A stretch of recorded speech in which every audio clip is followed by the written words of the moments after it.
ഇതെന്തോന്ന്? അത് ചായ. അത് ചായ. ഇത് ചായ അത് മനസ്സിലായി. ഈ താലപ്പൊലി പോലെ ഏതാണ്ട് പിടിച്ചോണ്ട് നീ നിൽക്കുന്നില്ല, അതെന്തുവാ? ഇത് ചായയുടെ കൂടെ കഴിക്കാനുള്ള കടിയാണ്. അങ്ങനെ ഒരു പതിവ് ഇവിടെ ഇല്ലല്ലോ. ഉണ്ടായിരുന്നു കൊച്ചമ്മ. അതായത് നേരത്തെ ഇല്ലായിരുന്നു, പക്ഷെ ഇനി മുതൽ അങ്ങനെയാണ്. ഞങ്ങൾക്ക് വേണ്ടി അധ്വാനിച്ച് ഞങ്ങൾക്ക് ആഹാരം തരുന്ന കൊച്ചമ്മ ഈ പുതുവർഷം മുതൽ ഞങ്ങൾ തരുന്ന വെറൈറ്റി ആഹാരം കഴിക്കണം അല്ലേ? അതെ അതെ അതെ. എന്താണ് വെറൈറ്റി ആഹാരം? നോക്കട്ടെ. കേക്കാണ് കൊച്ചമ്മ. ഇതാണോടാ അതിന്റെ വെറൈറ്റി ആഹാരം? കൊച്ചമ്മ ഈ അല്ല, എനിക്ക് അറിയാൻ വേണ്ടി ചോദിക്കുക, ഒന്ന് വിചാരിക്കരുത്. ഒരാഴ്ചയായിട്ട് നമ്മൾ ഈ വെറൈറ്റി ആഹാരം തിന്നോണ്ടിരിക്കുക. ക്രിസ്മസിന്റെ അത് തുടങ്ങിയതല്ലേ കേക്ക് തീറ്റി? അതങ്ങനെയാണ് കൊച്ചമ്മ. ക്രിസ്മസ് ന്യൂ ഇയറും കഴിഞ്ഞു കഴിഞ്ഞാൽ അടുത്ത, അതായത് അത് കഴിഞ്ഞ് വരുന്ന 2 ആഴ്ച എല്ലാ വീടുകളിലും ഇത് തന്നെയാക്കി വെറൈറ്റി. എന്നാ അതിന്റെ കാര്യം ഞാൻ പറഞ്ഞേ. നീ എന്തുവാ പറയാൻ വരുന്നത്? പറ, കേക്കട്ടെ. ഇതേ അപ്പുറത്തുനിന്ന് ഇപ്പുറത്തുനിന്ന് ഒരുപാട് പേര് കേക്ക് കൊണ്ട് നമ്മൾ അതും വെറൈറ്റി കേക്കുകൾ. എന്ത് സ്നേഹമുള്ള ആൾക്കാരല്ലേ. അത് തന്നെ ഞാൻ പറയാൻ വന്നത്. ഓണം ആകുമ്പോ നമ്മൾ വീട്ടിൽ വറക്കുന്ന ഉപ്പേരിയോ ശർക്കര വരട്ടിയോ അത് ഇതൊക്കെ കുറേശ്ശെ നമ്മൾ അങ്ങോട്ട് കൊടുത്ത് വിടും അല്ലേ? പെരുന്നാളാവുമ്പോഴോ അതുപോലെ തന്നെ അയൽവക്കം താമസിക്കുന്നവരെല്ലാരും ഉണ്ടാക്കുന്ന പത്തിരിയും ഇറച്ചിയും ബിരിയാണി അതും ഇതും എല്ലാം കൂടെ നമുക്ക് ഇങ്ങോട്ട് കൊടുത്ത് വിടും അല്ലേ? ക്രിസ്മസ് വരുമ്പോ ഇതുപോലെ കേക്കുകളും വരും. അതൊക്കെയാ മനുഷ്യര് തമ്മിലുള്ള ഒരു സ്നേഹബന്ധം എന്നൊക്കെ പറയുന്നത്. മനസ്സിലായോ? അതൊക്കെ വരും. അല്ല, അങ്ങനെ സ്നേഹബന്ധം നിലനിർത്താൻ വേണ്ടിട്ടാണ് അല്ലേ കൊച്ചമ്മ? നമ്മൾ ഈ സ്നേഹബന്ധം നിലനിർത്താൻ വേണ്ടിട്ടാണ് ഈ ഓരോ മതങ്ങളും ഒത്തൊരുമയായിട്ട്. അതാ ഞാൻ പറയാൻ വന്നത്. എടാ, ഇതൊക്കെ ജീവിതത്തിൽ ബാക്കിയുള്ളൂ. ഈ തമ്മിലടിയും പരദൂഷണം, അങ്ങോട്ടും ഇങ്ങോട്ടും ജാതിയുടെ മതത്തിന്റെ പേരിലൊക്കെ കിടന്ന് ചിലപ്പ് വെറുതെ ഒരു കാര്യമില്ല. പോകുമ്പോ എല്ലാവരും ഒരേ സൈസ് വെട്ടിയില്ല.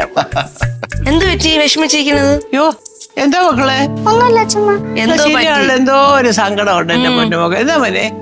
പറ, അച്ഛമ്മയോട് പറ. എന്തോ പറ്റി? അല്ലെങ്കിൽ ഇങ്ങനെ ഇരിക്കൂല, അല്ലെങ്കിൽ ഭയങ്കര ചിരിച്ച് കളിച്ച് വരുന്ന ആളാ. പറ. എന്തോ ഉണ്ട്. മക്കള് പറ, അച്ഛമ്മയോട് പറ. അച്ഛമ്മ, എനിക്ക് മാത്സിന്റെ പേപ്പർ കിട്ടി. എനിക്ക് 50ക്ക് 42. എത്ര? 42.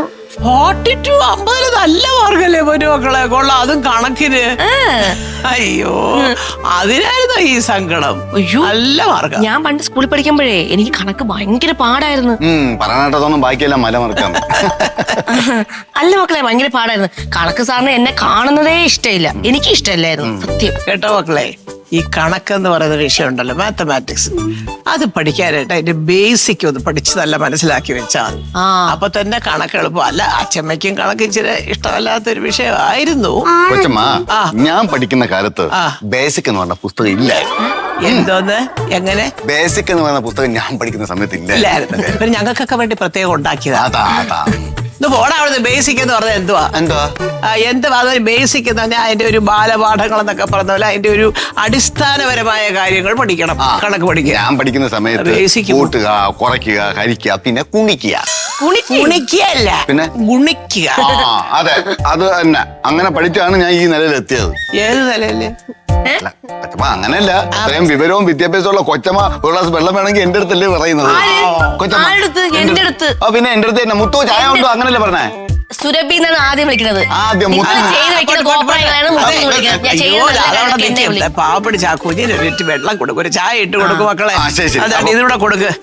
വെറൈറ്റി ഫുഡ് മുത്തുവിന്റെ. ഈ വെറൈറ്റി ഫുഡ് ഇതിനാ ഇത്ര ഈ മുറിച്ച് കൊണ്ടുവച്ചിരിക്കുന്നത്? ആർക്ക് തിന്നാൻ? അല്ല, കൊച്ചമ്മ കഴിച്ചിട്ട് ബാക്കി വെച്ചിരുന്നാ മതി. ഫ്രിഡ്ജിൽ വെച്ചിട്ട് നാളെ വീണ്ടും എടുത്തേരാ. ഓടത് ഞാൻ ഈ മുത്തോട് പറഞ്ഞതാണ്, അമ്മ ഒരു പീസ് കേക്ക് മാത്രമേ കൊടുത്താൽ മതി. ഇല്ല, കൊച്ചമ്മ ഇതെല്ലാം അങ്ങ് കഴിക്കൂ. ചുമ്മാ ഫ്രിഡ്ജ് വെച്ച് അടുത്ത നാളെ അതൊക്കെ വെറുതെ ഇത് കൂടെ അവന് കൊണ്ടുപോയി തിന്നാൻ. അതന്നെ, എടുത്തോണ്ട് പോന്നീ. അമ്മ ഒരു പീസ് എടുക്കമ്മ. എനിക്ക് ചായ കുടിക്കട്ടെ, പിന്നെ കഴിക്കാം. ചായ കഴിക്കാൻ വേണ്ടിട്ടാണ് കൊണ്ടുപോണത്. നാളെ വെച്ചേക്കുന്ന ഒരു മഹാന് ഇപ്പൊ പോന്ന വഴിക്ക് 2 തിന്ന് കാണോ അവൻ. ഫ്ലവേഴ്സ് ഒരുക്കുന്ന കാഴ്ച വസന്തം യൂട്യൂബിൽ പ്രേക്ഷകർക്ക് ലൈവായി കാണാം. ഫ്ലവേഴ്സ് കോമഡിയിൽ ജോയിൻ ചെയ്യൂ, ആസ്വദിക്കൂ.